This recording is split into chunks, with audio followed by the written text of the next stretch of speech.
Hi viewers, welcome to Kais academy. ఈరోజు మనం తెలంగాణ ఉద్యమం మరియు రాష్ట్ర ఆవిర్భావంలో భాగంగా ఈ యొక్క ఎస్ఆర్సి అనేటువంటి టాపిక్ని చూడబోతున్నామండి.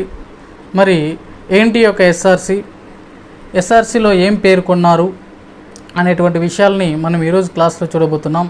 మనం ఒకసారి బ్యాక్గ్రౌండ్ నుంచి చూసేటువంటి ప్రయత్నం చేద్దామండి.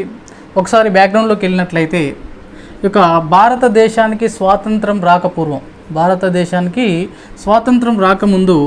భారతదేశంలో ఈ యొక్క 565 సంస్థానాలు ఉండేవండి. భారతదేశానికి స్వాతంత్రం రాకముందు ఈ యొక్క దేశంలో 565 సంస్థానాలు ఉండేవి. వీటిలో ఒక 250 వరకు ఎస్టేటులుగా ఉండేవి. ఈ యొక్క సంస్థానాల్లో. మరి ఈ యొక్క సంస్థానాల్లో చూసినట్లయితే ఒక 21 సంస్థానాలు అతిపెద్ద సంస్థానాలండి. 21 సంస్థానాలు అతిపెద్ద సంస్థానాలు. మీరు యొక్క అతిపెద్ద సంస్థానాల్లో పెద్దవి ఏంటయా అని చూసినట్లయితే ఈ యొక్క అతిపెద్ద సంస్థానాల్లో ఒక ముఖ్యమైనవి ఏంటయా అని చూసినట్లయితే ఈ యొక్క జమ్మూ కాశ్మీర్, హైదరాబాదు, మైసూరు, మరి అదేవిధంగా ఒక బరోడా, ఒక గ్వాలియర్ సంస్థానాలు అతి ప్రధానమైనటువంటివి, అతి ముఖ్యమైనటువంటి అతి పెద్ద సంస్థానాలు ఈ యొక్క 21 సంస్థానాలలో. మరి విస్తీర్ణ పరంగా చూసినట్లయితే అతిపెద్ద సంస్థానాలు ఏంటయా అంటే ఒకటి జమ్మూ కాశ్మీరు, 2 హైదరాబాదు. విస్తీర్ణ పరంగా చూస్తే పెద్ద సంస్థానాలు ఏంటండి? ఒకటి జమ్మూ కాశ్మీరు, 2 హైదరాబాదు. మరి అదే మనం జనాభా పరంగా చూసినట్లయితే అతిపెద్ద సంస్థానం ఏంటయా అంటే అది హైదరాబాద్ సంస్థానం అండి. జనాభా పరంగా చూస్తే అతిపెద్ద సంస్థానం ఏంటండి? అది హైదరాబాద్. మరి యొక్క హైదరాబాద్ అనేది 1,63,38,345 మంది ప్రజలతో అతిపెద్ద సంస్థానంగా ఉంది ఆ యొక్క రోజుల్లో. ఒక జనాభా పరంగా చూస్తే ఈ యొక్క హైదరాబాద్ అనేది 1,63,38,345 మంది ప్రజలతో అతిపెద్ద సంస్థానంగా కొనసాగుతుంది ఆ యొక్క రోజుల్లో. మరి యొక్క సంస్థానాలను చూసినట్లయితే ఈ యొక్క సంస్థాన అధిపతులకు మరియు ఈ యొక్క భారతదేశ వైస్రాయ్కి మధ్య కొన్ని ఒప్పందాలు ఉండేవి. ఈ యొక్క ఒప్పందాల ద్వారానే ఈ యొక్క సంస్థానాలన్నీ మనగలుగుతూ ఉండేవి ఆ యొక్క రోజుల్లో. మరి యొక్క క్రమంలోనే ఈ యొక్క బ్రిటిష్ వారు ఈ యొక్క భారతదేశానికి స్వాతంత్రాన్ని ప్రకటించారండి. బ్రిటిష్ వారు భారతదేశానికి స్వాతంత్రాన్ని ఇచ్చారు. ఈ యొక్క స్వాతంత్రాన్ని ఇచ్చినటువంటి నేపథ్యంలో ఈ యొక్క సంస్థానాలు అనేవి అటు భారతదేశంలో కలవకుండా ఇటు పాకిస్తాన్లో కలవకుండా వీటికి స్వతంత్రంగా ఉండేటువంటి స్వేచ్ఛను ప్రకటించారు. వీరికి స్వతంత్రంగా ఉండేటువంటి స్వేచ్ఛను ప్రసాదించారు ఈ యొక్క బ్రిటిష్ వారు. భారతదేశానికి స్వాతంత్రాన్ని ప్రకటించినప్పుడు వీరు ఈ యొక్క సంస్థానాలకు అటు భారతదేశంలో కలవకుండా ఇటు పాకిస్తాన్లో కలవకుండా స్వతంత్రంగా ఉండేటువంటి స్వేచ్ఛను ప్రసాదించారు ఈ యొక్క బ్రిటిష్ వారు. దీంతో ఈ యొక్క సంస్థానాలు అనేవి ఈ యొక్క స్వతంత్రంగా కొనసాగుతూ ఉండేవి. మరి ఈ యొక్క దేశానికి స్వాతంత్రం అనేది వచ్చింది. ఈ యొక్క స్వాతంత్రం అనేది వచ్చిన తర్వాత ఈ యొక్క ఏర్పడినటువంటి ప్రభుత్వం ఒక లక్ష్యాన్ని పెట్టుకుంది. ఏంటి ఆ లక్ష్యం అని చూసినట్లయితే ఈ యొక్క సంస్థానాలన్నింటినీ రాజకీయ పరంగా భారతదేశంలో ఏకం చేయాలనేటువంటి లక్ష్యాన్ని పెట్టుకుంది అప్పటి ఐఎన్సి ప్రభుత్వం. ఒక ఐఎన్సి ప్రభుత్వం ఏమని లక్ష్యం పెట్టుకుందండి? ఈ యొక్క సంస్థానాలన్నింటినీ రాజకీయ పరంగా ఈ యొక్క భారతదేశంలో ఏకం చేయాలనేసి లక్ష్యంగా పెట్టుకుంది. ఈ యొక్క లక్ష్యంలో భాగంగానే ఈ యొక్క ఐఎన్సి ఏం చేసిందంటే అప్పటి హోంమంత్రి అయినటువంటి సర్దార్ వల్లభాయ్ పటేల్ మరి అదేవిధంగా హోంశాఖ కార్యదర్శి అయినటువంటి విపి మీనన్, హోంమంత్రి అయినటువంటి సర్దార్ వల్లభాయ్ పటేల్ యొక్క సారథ్యంలో ఈ యొక్క సంస్థానాలని భారతదేశంలో కలిపేటువంటి ప్రక్రియను ప్రారంభించింది ఈ యొక్క ఐఎన్సి ప్రభుత్వం. మరి ఈ యొక్క క్రమంలోనే ఈ యొక్క పటేల్ మరియు మీనన్లు ఈ యొక్క సంస్థానాల యొక్క అధిపతులతో చర్చలు జరిపి ఈ యొక్క సంస్థానాలని హడావుడిగా అతి తక్కువ సమయంలోనే ఈ యొక్క భారతదేశంలో కలిపేటువంటి ప్రక్రియని చేపట్టారు. ఇందులో భాగంగా ఒక 13 సంస్థానాలు పాకిస్తాన్లో కలిసిపోయాయండి. ఒక 13 సంస్థానాలు పాకిస్తాన్లో కలిసిపోయాయి.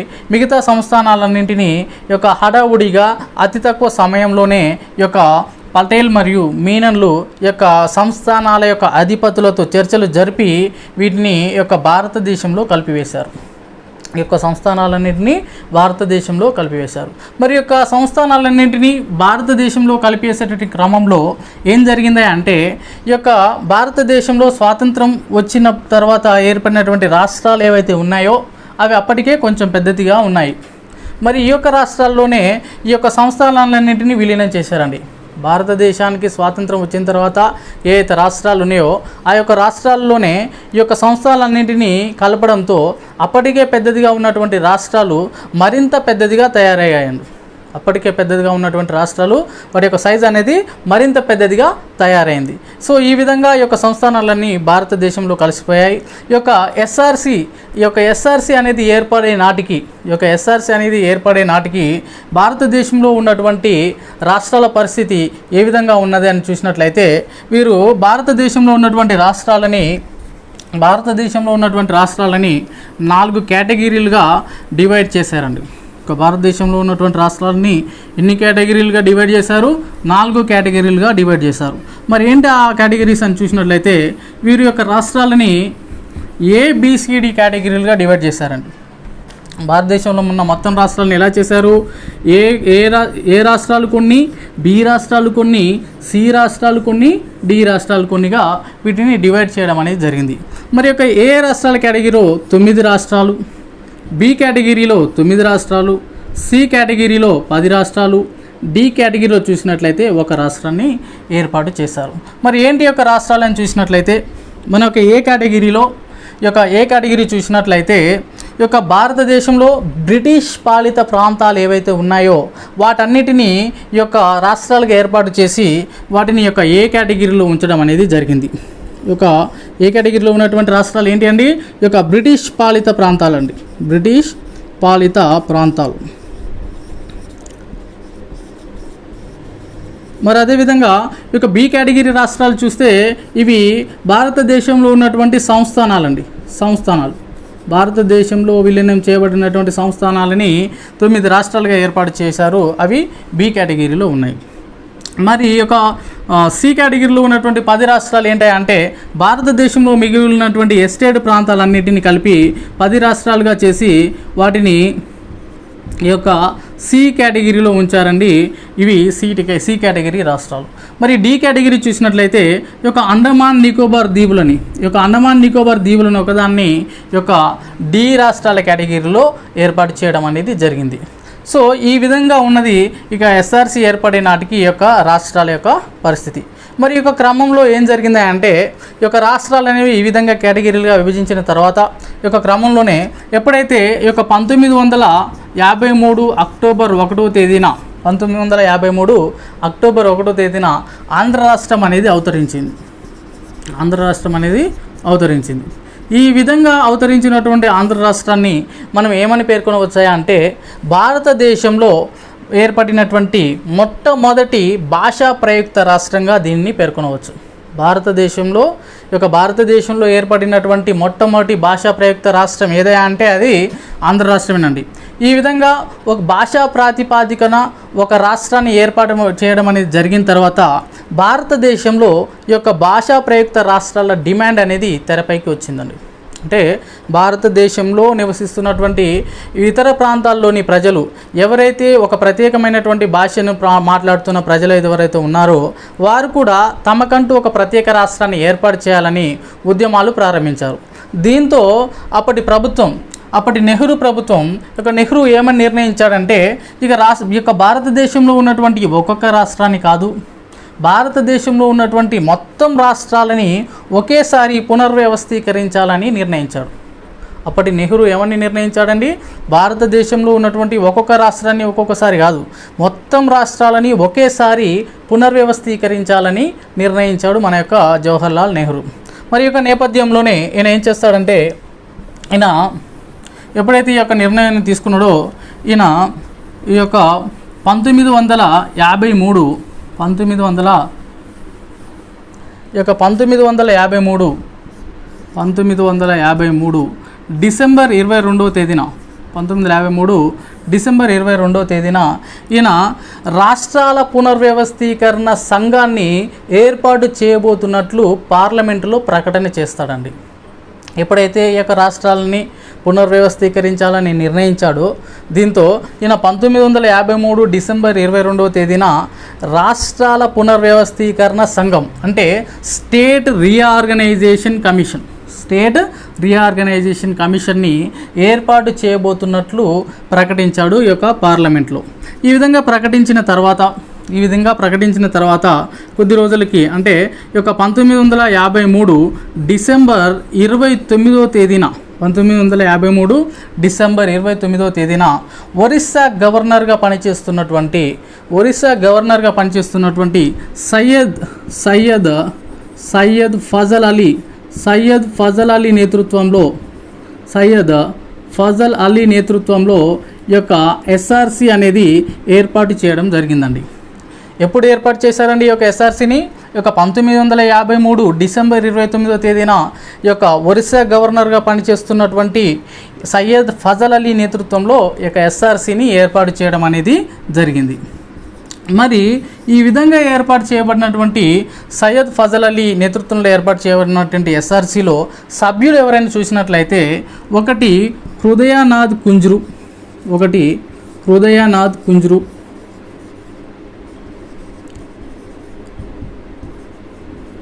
ఎవరి యొక్క హృదయనాథ్ కుంజ్రు అని చూస్తే ఈయన రాజ్యసభ సభ్యుడిగా కొనసాగుతున్నాడండి. ఆ టైంలో ఈయన రాజ్యసభ సభ్యుడిగా పనిచేస్తున్నటువంటి హృదయనాథ్ కుంజ్రు, మరియు కమలం మాధవ ఫణిక్కర్.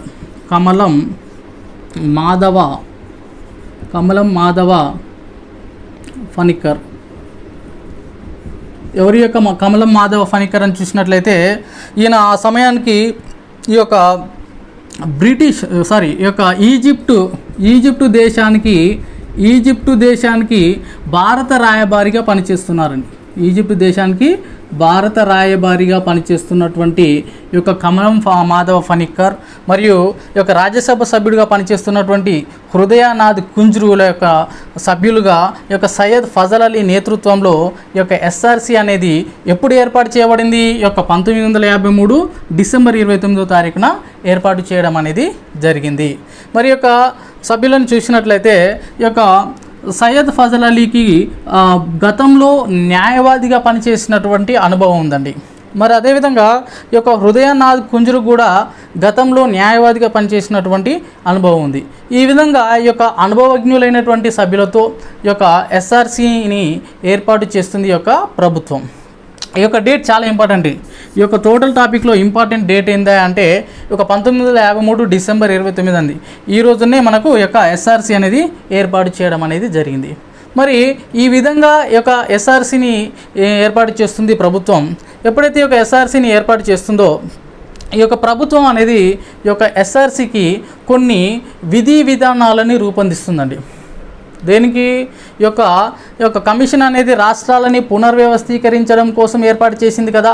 మరి యొక్క రాష్ట్రాలని పునర్వ్యవస్థీకరించేటువంటి క్రమంలో కొన్ని విధి విధానాలని పేర్కొంటుంది ఈ యొక్క ఎస్ఆర్సికి. మరి ఏంటా విధి విధానాలని చూసినట్లయితే మరి ఈ యొక్క కొత్తగా ఏర్పాటు చేయబడేటువంటి రాష్ట్రాలనేవి, ఇవి ఒక కొత్తగా పునర్వ్యవస్థీకరించబోయేటువంటి రాష్ట్రాలనేవి ఎలా ఉండాలంట అంటే, ఆ యొక్క రాష్ట్రాలు ఒకటి దేశ సమైక్యతకు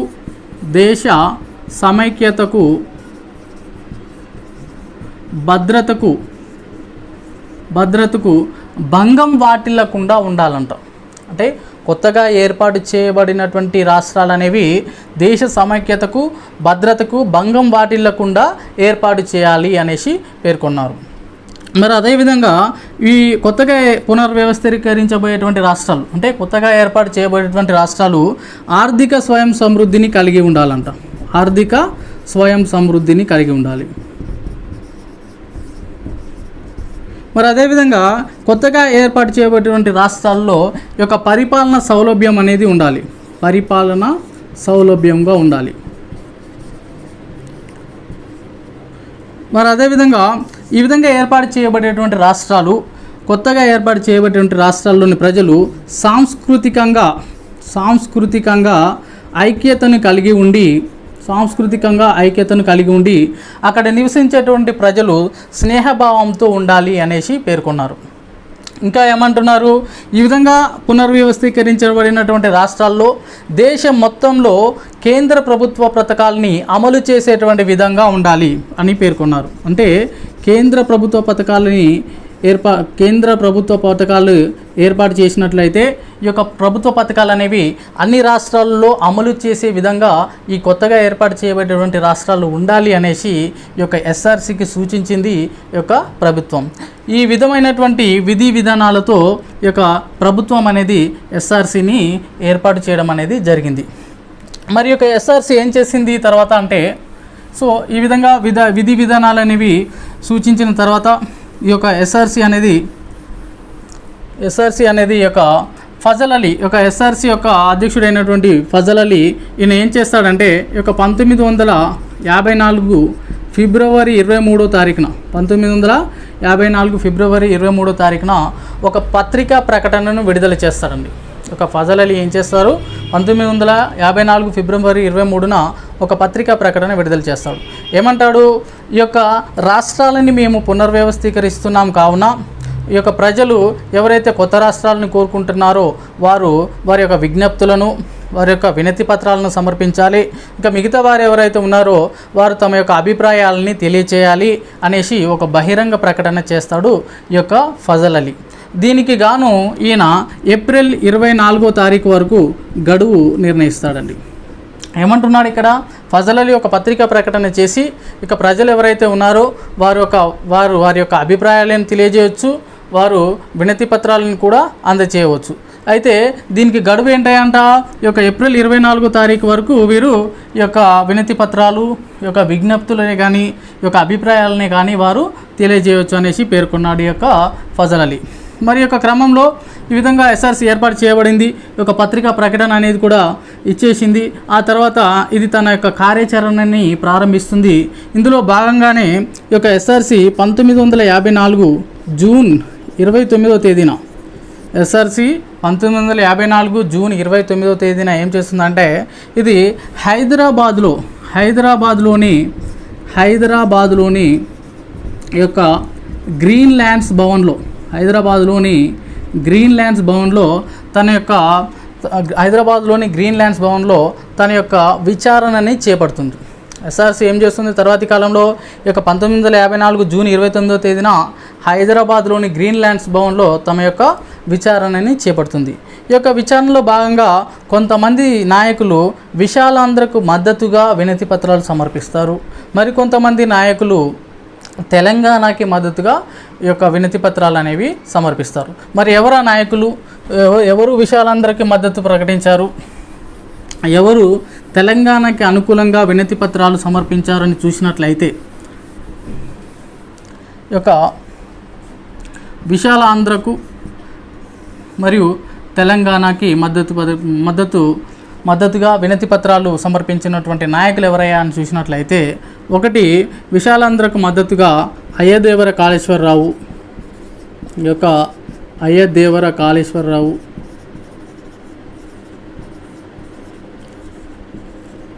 ఒక స్వామి రామానంద తీర్థ,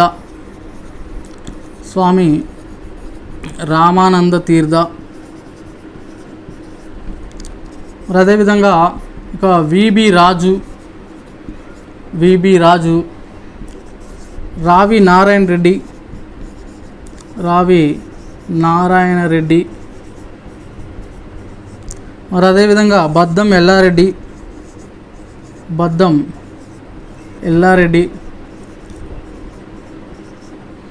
అదేవిధంగా చంద్ర రాజేశ్వరరావు, సో ఇలాంటి నాయకులు వీరంతా యొక్క విషయాలందరికీ మద్దతుగా తమ యొక్క వినతి పత్రాలు సమర్పిస్తారండి. మరి యొక్క తెలంగాణకి మద్దతుగా ఎవరు వినతి పత్రాలు సమర్పించారని చూసినట్లయితే ఒకటి కేవి రంగారెడ్డి, మరి అదేవిధంగా వీరి యొక్క మేనల్లుడైనటువంటి మర్రి చెన్నారెడ్డి,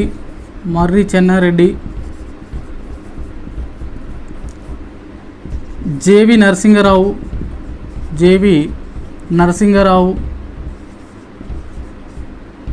మరి అదేవిధంగా అరిగే రామస్వామి లాంటి నాయకులు,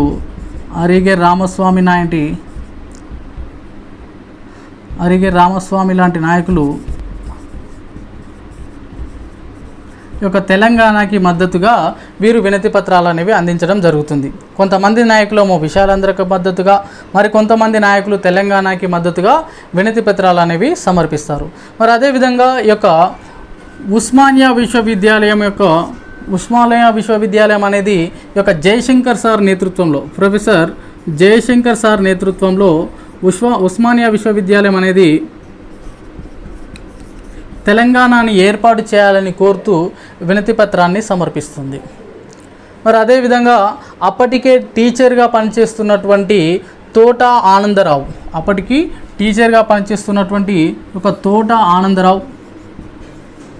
ఆనందరావు ఉపాధ్యాయ సంఘాల తరపున ఈ యొక్క తెలంగాణ ప్రాంతాన్ని ఆంధ్రాలో కలిపితే జరిగేటువంటి నష్టాల గురించి ఈ యొక్క తోట ఆనందరావు స్వచ్ఛమైనటువంటి హైదరాబాదీ ఉర్దూలో ఈ యొక్క ఫజల్ అలీకి ఎక్స్ప్లెయిన్ చేస్తాడండి. అయితే ఈయన ఎక్స్ప్లెయిన్ చేసేటువంటి విధానం మరియు యొక్క స్వచ్ఛమైన హైదరాబాదీ ఉర్దూ నచ్చడంతో ఈ యొక్క ఫజల్ అలీ ఈయనని మరుసటి రోజు కలవమని చెప్తాడు. దీంతో మరుసటి రోజు కలుస్తాడు ఈ యొక్క తోట ఆనందరావు. ఈయన మరుసటి రోజు కలిసి ఈ యొక్క తెలంగాణ ప్రాంతాన్ని ఆంధ్రాలో కలిపితే జరిగేటువంటి నష్టాల గురించి 1 గంట పాటు ఈ యొక్క ఫజల్ అలీతో వివరంగా చెప్తాడు ఈ యొక్క తోట ఆనందరావు. అయితే ఈ యొక్క సమయంలో మరి యొక్క తోట ఆనందరావుకి మరియు ఈ యొక్క జయశంకర్కి పరిచయం ఉందా అని చూస్తే పరిచయం లేదండి. వీరిరువురు యొక్క సపరేట్గానే యొక్క ఎస్ఆర్సీని కలవడం అనేది జరుగుతుందనేటువంటి విషయాన్ని మనం గుర్తుంచుకోవాలండి. అయితే ఈ విధంగా వీరు కలుస్తారు. ఆ తర్వాత ఈ యొక్క జూలైలో ఎస్ఆర్సీ అనేది వరంగల్లో పర్యటిస్తుంది. ఈ యొక్క వరంగల్లో పర్యటించినప్పుడు విశాలాంధ్రకు మద్దతుగా ఒక 2 నాయకులు వినతి పత్రాలు సమర్పిస్తారండి. ఎవరయ్యా వారని చూసినట్లయితే ఈ యొక్క హయగ్రీవాచారి మరియు టి సత్యనారాయణమూర్తి లాంటి నాయకులు వీరు ఏం చేస్తారంటే వీరు విశాలాంధ్రకి మద్దతుగా వినతి పత్రాలని సమర్పిస్తారు. ఈ విధంగా ఎస్ఆర్సీ అనేది ఒక దేశంలోని మిగతా ప్రాంతాలను కూడా పర్యటిస్తుందండి. ఈ విధంగా ఎస్ఆర్సీ ఏం చేస్తుందంటే దాదాపు 38,000 మైళ్ళని ప్రయాణిస్తుంది. దేశంలో 38,000 మైళ్ళు ప్రయాణించి 104 ప్రదేశాలను సందర్శిస్తుందండి. 38,000 మైళ్ళు ప్రయాణించి 104 ప్రదేశాలను సందర్శించి 9,000 మంది అభిప్రాయాలను సేకరిస్తుంది. ఎస్ఆర్సీ ఏం చేస్తుంది? దేశంలోని మిగతా ప్రదేశాల్లో ఈ యొక్క దాదాపు 38,000 మైళ్ళు ప్రయాణించి ఈ యొక్క 104 ప్రదేశాలను సందర్శించి ఈ యొక్క 9,000 మంది యొక్క అభిప్రాయాలని సేకరిస్తుంది. ఈ విధంగా సేకరించడమే కాకుండా దీనికి వినతి పత్రాల రూపేణా 1,50,250 వినతి పత్రాలు అందుతాయి ఈ యొక్క ఎస్ఆర్సీకి. వీటిలో పరిశీలించదగినవి కేవలం 2,000 వరకు మాత్రమే ఉంటాయండి. ఈ యొక్క వినతి పత్రాల్లో 2,000 వరకు మాత్రమే పరిశీలించదగినవి ఉంటాయి. ఈ యొక్క 2,000 మరి యొక్క 9,000 మంది అభిప్రాయాలు వీటన్నిటినీ కలుపుకొని ఎస్ఆర్సీ తమ యొక్క నివేదికను యొక్క అన్ని విషయాలను పరిశీలించి తమ యొక్క నివేదికను ఈ యొక్క 1955 సెప్టెంబర్ 30వ తారీఖున ఎస్ఆర్సీ తన యొక్క నివేదికను సమర్పిస్తుందండి. ఎస్ఆర్సి ఎప్పుడు తమ యొక్క నివేదికను సమర్పిస్తుందండి? 1955 సెప్టెంబర్ 30వ తారీఖున తమ యొక్క నివేదికను సమర్పిస్తుంది. మరి యొక్క నివేదికలో ఎస్ఆర్సి ఏమని సూచిస్తుంది అని చూసినట్లయితే ఈ యొక్క ఎస్ఆర్సి అనేది తమ యొక్క నివేదికలో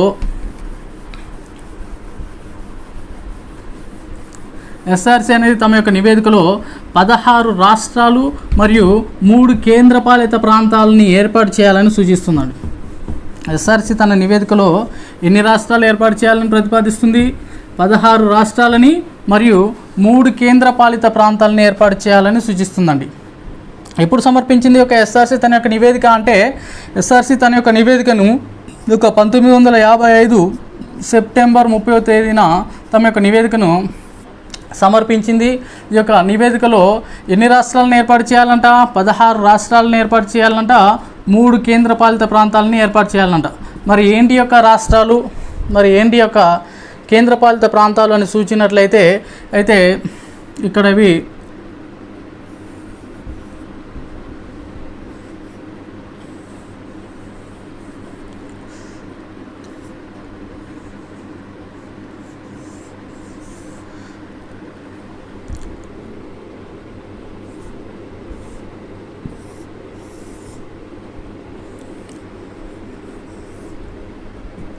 దీన్ని ఇండియాగా భావిస్తే ఇక్కడ ఈ యొక్క 16 రాష్ట్రాలు ఏంటా అని చూసినట్లయితే ఇక్కడ చూసినట్లయితే ముంబై మరియు విదర్భ, అదేవిధంగా ఇక్కడ హైదరాబాద్, ఇక్కడ కర్ణాటక, ఇక్కడ చూసినట్లయితే కేరళ, మరి ఇక్కడ చూస్తే ఒక మద్రాసు రాష్ట్రం, మరి ఆ టైంలో ఇక్కడ చూస్తే ఇక్కడ ఆంధ్ర రాష్ట్రాన్ని, మరి ఇక్కడ చూసినట్లయితే ఇక్కడ ఒరిస్సా రాష్ట్రాన్ని మరి ఆ విధంగా చూసినట్లయితే మనం ఇక్కడ ఒక మధ్యప్రదేశ్ రాష్ట్రాన్ని, మరి ఇక్కడ రాజస్థాన్, ఇక్కడ చూసినట్లయితే ఇక్కడ పంజాబ్, ఇక్కడ జమ్మూ కాశ్మీర్, ఇక్కడ చూసినట్లయితే ఉత్తరప్రదేశ్, ఇక్కడ బీహార్, ఇక్కడ చూసినట్లయితే వెస్ట్ బెంగాల్, మరి అదేవిధంగా ఇక్కడ చూసినట్లయితే అస్సాం. ఇలా ఈ యొక్క 16 రాష్ట్రాలని ప్రతిపాదిస్తుంది ఈ యొక్క ఎస్ఆర్సి అండి. ఒకసారి చూసినట్లయితే ఈ యొక్క 1 2 3 4 5 6 7 8 9 10 11 12 13 14 15 16. సో ఇలా ఈ యొక్క 16 రాష్ట్రాలని యొక్క ప్రతిపాదిస్తుంది ఈ యొక్క ఎస్ఆర్సి అనేదండి. ఎప్పుడైతే ఎస్ఆర్సి అనేది ఈ యొక్క 16 రాష్ట్రాలని ప్రతిపాదిస్తుందో అదేవిధంగా ఇది ఒక 3 కేంద్రపాలిత ప్రాంతాలను కూడా ప్రతిపాదిస్తుందండి. ఏంటయ్యా అని చూసినట్లయితే ఒకటి ఢిల్లీ, ఇక్కడ చూస్తే ఢిల్లీ, అదేవిధంగా ఇక్కడ హిమాచల్ ప్రదేశ్ కాదండి, ఢిల్లీ, మరి ఇక్కడ చూసినట్లయితే ఇక్కడ మణిపూర్, ఢిల్లీ, మణిపూర్, ఇక్కడ అండమాన్ నికోబార్ దీవులు. ఇలా 3 కేంద్రపాలిత ప్రాంతాలు మరియు 16 రాష్ట్రాలని ప్రతిపాదిస్తుంది ఈ యొక్క ఎస్ఆర్సి. మరి ఈ విధంగానే యొక్క ప్రతిపాదించిన విధంగా ఈ యొక్క 16 రాష్ట్రాలు మరియు 3 కేంద్రపాలిత ప్రాంతాలు కొనసాగాయా అని చూస్తే లేదండి. వీటిని కేంద్ర ప్రభుత్వం మార్చేసి 14 రాష్ట్రాలు 6 కేంద్రపాలిత ప్రాంతాలని ఏర్పాటు చేస్తుందండి. ఎప్పుడు ఏర్పాటు చేస్తుంది వీటిని అంటే ఈ యొక్క 1956 నవంబర్ 1వ తారీఖున ఈ యొక్క 14 రాష్ట్రాలు మరియు 6 కేంద్రపాలిత ప్రాంతాలని ఏర్పాటు చేస్తుంది. ఇక్కడనేమో 16 రాష్ట్రాలు ఉన్నాయి, మరి ఇక్కడ చూసినట్లయితే 14 రాష్ట్రాలు మాత్రమే ఉన్నాయి. మరి మిగతా 2 రాష్ట్రాలు ఎక్కడ పోయినాయి అని చూసినట్లయితే ఈ యొక్క కేంద్ర ప్రభుత్వం అనేది ఈ యొక్క విదర్భాని మరియు ఒక హైదరాబాద్ రాష్ట్రాన్ని పక్కకు నెట్టివేస్తుంది. ఈ యొక్క విదర్భాని మరియు హైదరాబాద్ రాష్ట్రాన్ని ఈ రెండింటిని ఇక పక్కకు నెట్టివేస్తుంది ఈ యొక్క కేంద్ర ప్రభుత్వం. అయితే వీటిని పక్కకు నెట్టివేయడంతో ఎన్ని రాష్ట్రాలు అయ్యాయండి? 14 రాష్ట్రాలు అయ్యాయి. మరి 3 కేంద్రపాలిత ప్రాంతాలే ఉండాలిగా, మరి ఇక 6 కేంద్రపాలిత ప్రాంతాలు ఎక్కడి నుంచి వచ్చాయంటే ఇది అదనంగా ఈ యొక్క హిమాచల్ ప్రదేశ్ మరియు ఇక్కడ చూసినట్లయితే త్రిపుర, మరి ఇక్కడ లక్షద్వీపులు, లక్షద్వీపులతో మరొక 3 కేంద్రపాలిత ప్రాంతాలని అదనంగా యాడ్ చేస్తుంది. దీంతో 6 కేంద్రపాలిత ప్రాంతాలు అవుతాయి. ఎప్పటికండి? ఈ యొక్క 1956 నవంబర్ 1వ తారీఖు నాటికి ఈ యొక్క 1956 నవంబర్ 1 తారీఖు నాటికి 6 కేంద్రపాలిత ప్రాంతాలు అయ్యాయి. ఈ యొక్క 14 రాష్ట్రాలు అనేవి అయ్యాయి. ఇక్కడ మనం గమనించినట్లయితే ఇక్కడ విదర్భ మరియు ఇక్కడ హైదరాబాద్ అంటే మన తెలంగాణ రాష్ట్రం అండి. అంటే ఈ యొక్క ఎస్ఆర్సి ప్రకటించినటువంటి విధంగా ఈ యొక్క టైంలోనే ఈ యొక్క కేంద్ర ప్రభుత్వం అనేది ఈ యొక్క విదర్భని హైదరాబాద్ని తీసివేయకుంటే మనకు అప్పుడే తెలంగాణ రాష్ట్రం అనేది ఏర్పాటు చేయబడి ఉండేదండి. మరి యొక్క తెలంగాణ ఏర్పాటుని అడ్డుకున్నది ఎవరు అప్పుడు అంటే కేంద్ర ప్రభుత్వం. మరి అప్పుడు ఆ కేంద్ర ప్రభుత్వం ఎవరి ప్రభుత్వం అంటే అది కాంగ్రెస్ ప్రభుత్వం అండి. కాంగ్రెస్ ప్రభుత్వం అంటే కాంగ్రెస్ కనుక అప్పుడు ఈ యొక్క హైదరాబాద్ ఏర్పాటును అడ్డుకొని ఉండకపోతే మనకు తెలంగాణ వచ్చి 60 ఏళ్ళు పూర్తయి ఉండేదండి. మరి యొక్క ఏర్పాటు ప్రక్రియను అడ్డుకున్నది ఎవరు? కాంగ్రెస్. మరి ఫైనల్గా మనకు తెలంగాణని ఇచ్చింది ఎవరా అంటే కూడా వారు కూడా కాంగ్రెస్ అనేటువంటి విషయాన్ని మనం అవగాహన చేసుకోవచ్చు అండి. మరి ఈ విధంగా మనకు ఈ యొక్క రాష్ట్రాలు అనేవి ఏర్పడ్డాయి. మనం ఈ యొక్క మరి ఇప్పుడు ప్రస్తుతం మనకు ఎన్ని రాష్ట్రాలు ఉన్నాయి, మరి ఎన్ని కేంద్రపాలిత ప్రాంతాలు ఉన్నాయని చూసినట్లయితే ప్రస్తుతం మనకు ఈ యొక్క 28 రాష్ట్రాలు 8 కేంద్రపాలిత ప్రాంతాలు ఉన్నాయండి. 28 రాష్ట్రాలు ఉన్నాయి, 8 కేంద్రపాలిత ప్రాంతాలు ఉన్నాయి. అయితే మనం యొక్క అవగాహన నేపథ్యంలో ఈ యొక్క మిగతా రాష్ట్రాలు ఏంటి, అవి ఎప్పుడు ఏర్పాటు చేయబడ్డాయని చూసేటువంటి ప్రయత్నం చేద్దామండి. ఇది కేవలం అవగాహన నేపథ్యంలోనండి. ఇందులో నుంచి మనకు ఉద్యమ చరిత్రలో క్వశ్చన్ రాకపోవచ్చు, కానీ ఈ యొక్క పాలిటీ విభాగంలో దీని నుంచి క్వశ్చన్ వచ్చేటువంటి అవకాశం ఉంది. మనం యొక్క అవగాహన కొరకు మిగతా రాష్ట్రాలు అనేవి ఎప్పుడు ఏర్పాటు చేశారనేటువంటి చూద్దామండి. మనకి యొక్క ఎస్ఆర్సి ప్రతిపాదించినటువంటి 16 రాష్ట్రాలని కేంద్ర ప్రభుత్వం ఎన్ని రాష్ట్రాలు చేసిందండి? ఈ యొక్క 14 రాష్ట్రాలని చేసింది. మరి యొక్క 15వ రాష్ట్రం మరి యొక్క 15వ రాష్ట్రం ఏంటా అని చూసినట్లయితే ఈ యొక్క 15వ రాష్ట్రం వచ్చేసి గుజరాత్ అండి.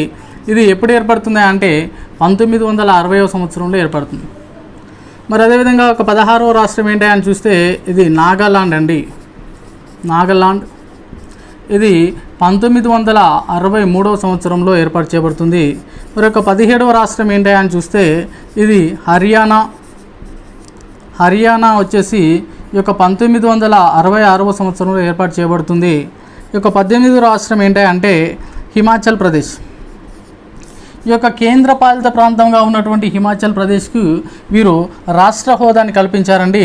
ఇది ఎప్పుడు అంటే ఒక 1971వ సంవత్సరంలో. మరి యొక్క 1972వ సంవత్సరాన్ని చూసినట్లయితే ఇక 1972లో 3 రాష్ట్రాలు అనేవి ఏర్పడతాయి. అవి ఏంటాయా అని చూసినట్లయితే ఒకటి వీటిని ఎంఎంటీ రాష్ట్రాలు అనేసి అంటారండి. ఎంఎంటీ రాష్ట్రాలండి. మనం రాసేటువంటి క్రమంలో టీని మధ్యలో ఎంని అటు ఇటు ట్రై చేస్తుందండి. అయితే ఇక ఎంఎంటీ రాష్ట్రాలు ఏంటాయి అంటే ఈ యొక్క రాష్ట్రాలు మణిపూర్ ఒక త్రిపుర ఒక మేఘాలయ రాష్ట్రాలండి. మేఘాలయ. అయితే ఈ యొక్క మణిపూర్ చూసినట్లయితే ఇది కేంద్రపాలిత ప్రాంతంగా ఉండేది. దీనికి కూడా రాష్ట్ర హోదా కల్పించారు. మరి తర్వాత త్రిపుర ఈ యొక్క మేఘాలయ అనేవి 19, 20, 21 రాష్ట్రాలుగా ఏర్పాటు చేయబడ్డాయి ఈ యొక్క 1972వ సంవత్సరంలో. మరి యొక్క 22వ రాష్ట్రం ఏంటి అని చూస్తే అది సిక్కిం అండి. ఈ యొక్క సిక్కిం అనేది 1975లో ఏర్పడడం జరిగింది. మరి అదేవిధంగా 23వ రాష్ట్రాన్ని చూసినట్లయితే అది ఈ యొక్క మిజోరాం. మరి యొక్క 1987లో ఏర్పాటు చేయబడింది ఈ యొక్క మిజోరాం. ఈ యొక్క 1987లోనే ఇంకొక 2 రాష్ట్రాలు అనేవి ఏర్పాటు చేయబడ్డాయండి. అవి ఏంటయా అని చూసినట్లయితే ఇక 1987లోనే ఒక 24వ రాష్ట్రంగా అరుణాచల్ ప్రదేశ్ అనేది ఏర్పాటు చేయడం జరిగిందండి. 25వ రాష్ట్రంగా గోవా ఏర్పాటు చేయడం అనేది జరిగింది. ఈ యొక్క 1987లోనే ఈ 2 రాష్ట్రాలు మరియు ఈ యొక్క మిజోరాం కూడా 1987లోనే ఏర్పాటు చేసిందిగా మనం గుర్తుంచుకోవాలి. మనకు ఇక చూసినట్లయితే ఒక 2000 సంవత్సరంలో మరి ఒక 3 రాష్ట్రాలు ఏర్పాటు చేశారండి. ఒక 26, 27, 28 రాష్ట్రాలు ఏంటయ్యా అవి అని చూసినట్లయితే ఈ యొక్క ఛత్తీస్గఢ్ రాష్ట్రాన్ని ఈ యొక్క మధ్యప్రదేశ్ నుంచి ఛత్తీస్గఢ్ రాష్ట్రాన్ని ఏర్పాటు చేశారు ఈ యొక్క 2000 నవంబర్ 1వ తారీఖున. మరి అదేవిధంగా ఈ యొక్క ఉత్తరాఖండ్ యాక్చువల్గా దీన్ని నవంబర్ 9వ తారీఖున ఈ యొక్క ఉత్తరప్రదేశ్ నుంచి ఏర్పాటు చేశారండి. అప్పట్లో దాని పేరు ఉత్తరాంచల్గా ఉండేది. ఇది 2006వ సంవత్సరంలో దాని యొక్క పేరుని ఉత్తరాఖండ్గా దాని పేరుని మార్చారు. మరి అదేవిధంగా ఇంకొక రాష్ట్రాన్ని చూసినట్లయితే బీహార్ నుంచి వేరు చేసి ఒక జార్ఖండ్ రాష్ట్రాన్ని ఈ యొక్క నవంబర్ 15వ తారీఖు 2000 సంవత్సరంలోనే ఈ యొక్క 3 రాష్ట్రాలను ఏర్పాటు చేయడం అనేది జరిగింది. ఈ విధంగా మనకు 28 రాష్ట్రాలు అనేవి ఉన్నాయి. మరి యొక్క 29వ రాష్ట్రంగా ఈ యొక్క మన తెలంగాణ రాష్ట్రం అనేది ఒక 2014 జూన్ 2వ తేదీన ఏర్పాటు చేయడం అనేటువంటి విషయం అందరికీ తెలిసిందే. అయితే ఈ విధంగా మనకు ఈ యొక్క రాష్ట్రాలు అనేవి ఏర్పాటు చేయడం అనేది జరిగిందండి. కానీ ఇప్పుడు మనం చూసినట్లయితే మనకు ప్రస్తుతం ఎన్ని రాష్ట్రాలు ఉన్నాయండి? 28 రాష్ట్రాలు ఉన్నాయి. మరి ఇక్కడ చూసినట్లయితే 29 రాష్ట్రాలు ఉన్నాయి కదా. మరి ఇంకొక రాష్ట్రం ఎక్కడ పోయిందంటే ఈ యొక్క జమ్మూ కాశ్మీర్ యొక్క రాష్ట్రాన్ని వీరు కేంద్రపాలిత ప్రాంతంగా మార్చారు కదా. అయితే ఈ యొక్క జమ్మూ కాశ్మీర్ని విడదీసి జమ్మూ మరియు లడఖ్లని కేంద్రపాలిత ప్రాంతాలుగా 2 కేంద్రపాలిత ప్రాంతాలుగా దీన్ని విభజించడంతో ఈ యొక్క 29 రాష్ట్రాలు కాస్త 28 రాష్ట్రాలు అయినటువంటి విషయాన్ని మనం గుర్తుంచుకునేటువంటి ప్రయత్నం చేయాలి. సో ఈ విధంగా మనకు ఒక 28 రాష్ట్రాలు అనేవి ఉన్నాయి. మనం యొక్క కేంద్రపాలిత ప్రాంతాలను చూసినట్లయితే ప్రస్తుతం ఉన్నటువంటి కేంద్రపాలిత ప్రాంతాలను చూసినట్లయితే ఈ యొక్క చండీగఢ్,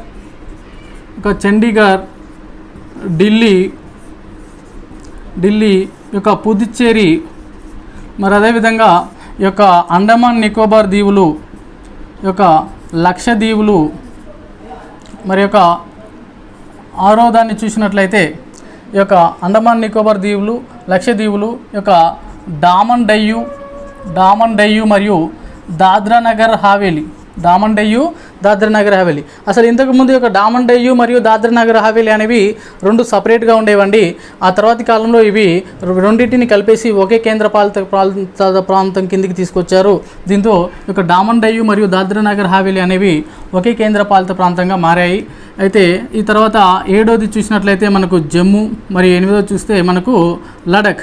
ఈ విధంగా ఈ యొక్క 8 కేంద్రపాలిత ప్రాంతాలు మరియు 28 రాష్ట్రాలు అనేవి ఇప్పుడు మనకు ఉన్నాయనేటువంటి విషయాన్ని మనం అవగాహన చేసుకునేటువంటి ప్రయత్నం చేయాలండి. సో ఈ విధంగా మనకు రాష్ట్రాలు అనేవి ఏర్పడ్డాయి. ఇంకా ఎస్ఆర్సీ సూచించినవి ఎన్ని రాష్ట్రాలండి? ఎస్ఆర్సీ సూచించినవి 16 రాష్ట్రాలు మరియు 3 కేంద్రపాలిత ప్రాంతాలు. మరి ఆ తర్వాత ఈ యొక్క కాంగ్రెస్ ప్రభుత్వం అనేది 2 రాష్ట్రాలని తీసివేసి మనకు 14 రాష్ట్రాలు మరియు ఒక 3 కేంద్రపాలిత ప్రాంతాలను కలిపేసి 6 కేంద్రపాలిత ప్రాంతాలుగా ఏర్పాటు చేసినటువంటి విషయాన్ని మనం గుర్తుంచుకోవాలి. ఓకే.